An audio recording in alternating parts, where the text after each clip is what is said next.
Tuning in with KrASIA, bringing human stories to life. Welcome to another episode of Tuning In with KrASIA. I'm your host, Sarah Mandagi. This episode, we are delighted to have Fajarai with us. He will share more about how he bounced back harder after one of his startups was shut down. He is now building up a new venture, Drive from the front seat as the co-founder and CMO of Lifepal. Hi, Benny. Happy to have you with us here today. How are you doing? I'm good. Thanks for having me. Yes, pleasure. So a decade of entrepreneurship experience by building up Kreavi, Qlapa, and Lifepal. The previous one, Qlapa, was shut down, right? Do you mind to share with us what happened back then? So as any career for everyone, I think we get better at what we're doing as we grow older, wiser, smarter. So when I started, I don't understand many stuff, and entrepreneurs often have to figure things out as they were going, right? Which makes it fun, actually. So my entrepreneurship career is actually about learning new things and adapt. So before Qlapa, everything was started back then when I was in college. I was broke. I started a digital agency providing design, web development, videography, and other creative services to big companies. And I realized at the time that it's really hard to find creative talents because no place to gather and showcase their work. And that's when the idea for Kreavi actually came. After building a network of 30,000 curated designers, illustrators, motion graphic artists, and many more, I learned that B2C model was actually not working for such platform. There are not many attraction on both full-time and freelance job posting model. So I pivoted to B2B model, where we connect brands to 30,000 amazing creative minds in the platform. We organize design contests, talent management, and many others. It eventually became a profitable agency business. Then I realized B2B isn't what I actually wanted. So I exited by selling my shares to my partner. And I'm looking for something bigger than that. And it was Qlapa at the time. It all started from my love of craft and the fact that traditional crafters in Indonesia are very under-empowered. And my goal was to help them grow their business with technology while promoting the pride of Indonesia for sure. Hence, it becomes Qlapa, which is handicraft, handmade marketplace for Indonesia. And as you probably noticed by now, I have always been an idealist, some sort of mission to accomplish through my business.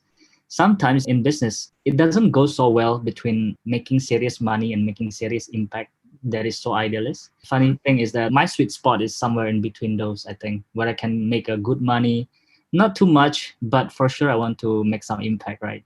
Yeah.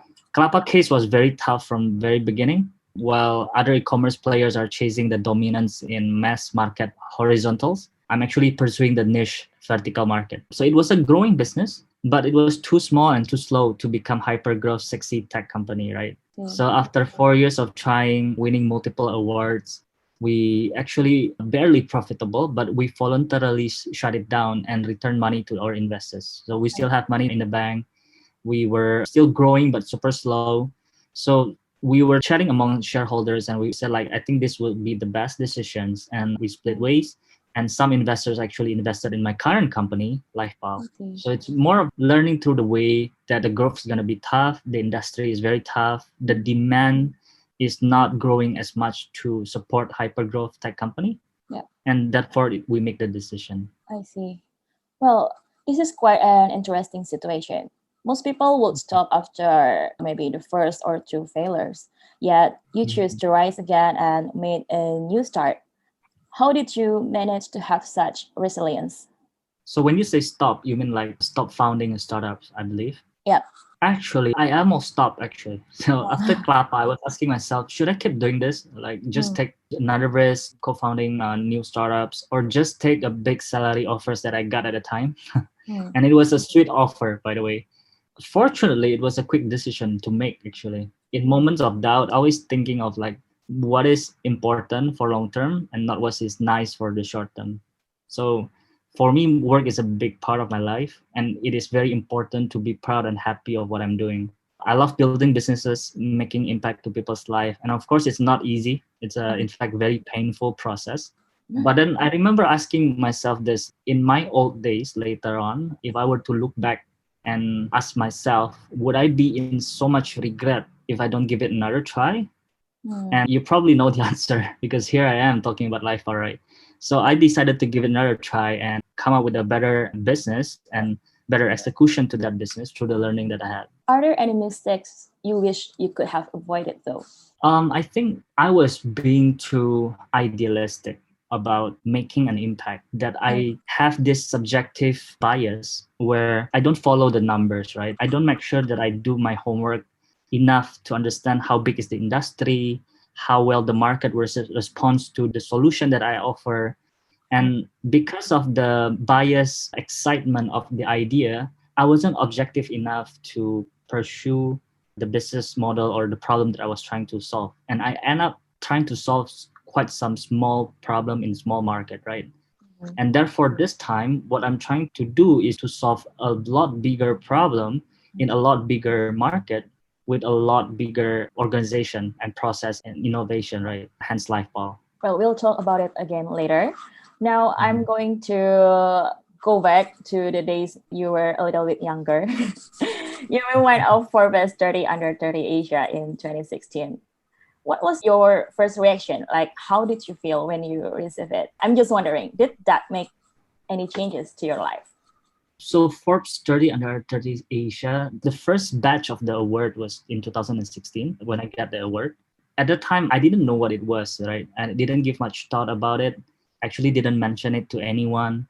So when it was announced in media, I think some of my friends was tagging me in Facebook or something. And apparently the media and my friends actually take it as a bigger deal than I did. That's what media does, probably. Yes, that's what media does, right? So, Yeah. So for sure, it was an honor to receive such recognition. But the best and the worst thing about entrepreneur is that you are too busy pushing for growth, that often this kind of things pass without much self-tap or celebration, right? You're just like, okay, good. I remember at the time, it was more of pressure to me. It's like, now you cannot screw it up because people expect you to be the guy that they think it's good. They read about it in Forbes. Yeah, that's recognition, right? Yeah. But looking back, I should probably be more chill about it and take it as more of like a motivational thing. But it didn't change much on how I feel or how I do things. But it definitely give a positive message to how people would perceive me and what I do, right? So they probably pay more attention. Media would probably wants to hear about the story and the mission that I was doing at the time. So yeah, it opens door for sure. Now I'd like to move to the next question. Upon starting a new business, how do you know when you have the right idea? I'm always following 3 set of, I call it stage. The first stage, when you know you have the right idea, is when you have a paying customer. Because at that time, you know you are onto a valid needs and problem to be solved, right? Because people are willing to pay for your service or your product. Yeah. And then the second stage is when you have a repeat paying customer, meaning that you know your service and product is good. So they actually repeat paying you. And the last stage would be when you have a customer that knows you from other customers. And that is the stage where you know you are on the right path to a growing business, because that's probably one of the best way to grow, right? I see. So those are the 3 things that you know when you have the right idea of business. How do you validate that there is a need for this solution you are trying to create? Do you ask for a second opinion like mentor or family, etc.? I'm very blessed actually to have surround myself with great people and friends. As an extrovert, I naturally hang out with different groups of communities, get myself a lot of circle of friends, which has proven over time has helped me to get ideas validated for the early days of my businesses, right? However, since the beginning, I've always tried to speak to strangers rather than family or friends, because strangers tends to be honest and unfiltered in giving feedbacks, right? Interesting. So I usually just use my network to connect me to the strangers. So when I do surveys or, hey, do you have friends that probably need these services, blah, blah, blah, and can you anonymously introduce me to that guy, and we have a call or chat. In terms of mentors, I don't have mentors, but I do learn a lot from expert in each field by asking through friends as well. So it's a very case-by-case mentorship. I don't have the one guy that I go to for every case. But when I know I want to learn about A, I'll try to connect to the best guy that has done A and learn from him or her, right? It's very helpful, and people has been kind enough to share their experience and knowledge, which is awesome. Well, thank you for sharing that. Now I would like to know more about your current venture at Lifepal. Your previous businesses were more about promoting Indonesian creative and SMEs marketplaces, right? Now, can you share with us what's your mission right now through Lifepal? Yeah. So it's funny that because you asked that before I was promoting Indonesian creative and SMEs marketplace, now Lifepal in InsurTech, right? Yeah, So a lot totally of people different. ask this. I know it's quite a jump from creative to financial industry, but actually the line that connecting both is my personal experience. So I was very benefited from having insurance. It actually started from helping a friend who survived cancer. I was trying to help her bounce back because she lost her job at the time. I know she was a genuine person trying to recover her career after cancer. And after postponing to have insurance for as long as I can remember, I became her first client. She was super bad at explaining at the time. It's funny how now to think about it. So she decided somehow just to become insurance agent because she was also covered by insurance for her cancer, right? So after I bought insurance from her, 3 months later, I got appendix surgery. 2 years later, dengue fever. And 3 years later, I got my sinus operation. All those fully covered by my health insurance. Yeah, I'm not the healthiest guy. So insurance is very important, right? And I realized that soon after I got insurance. The older we got, the more health risks we have. And it is very crucial element in your finance, in personal finance. But when I look at the data, only 2% or less of Indonesia has private insurance. This is due to lack of understanding of the importance of insurance. And so there is so much impact that Lifepal can bring to people's life by educating them about personal finance and insurance. And this is what hit me when I met the co-founders of Lifepal. And we were discussing about what are the impacts and how we can help with the experience that we have from e-commerce, because most of us are e-commerce people, and can bring the simple experience of shopping online to the experience of owning insurance, right?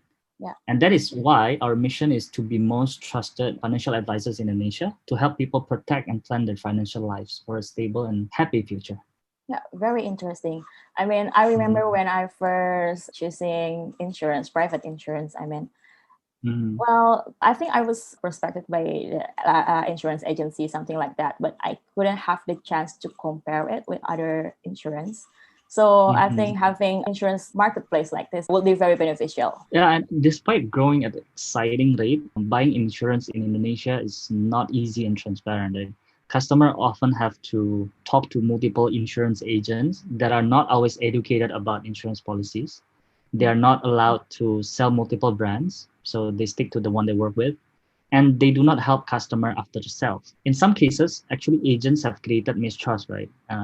There's some negative feeling about having a meeting with agents, and they're no longer capable of helping more educated digital customers that demands transparency. And the confusion for all the terminologies, bias recommendation has made it very hard to get insurance policy, right?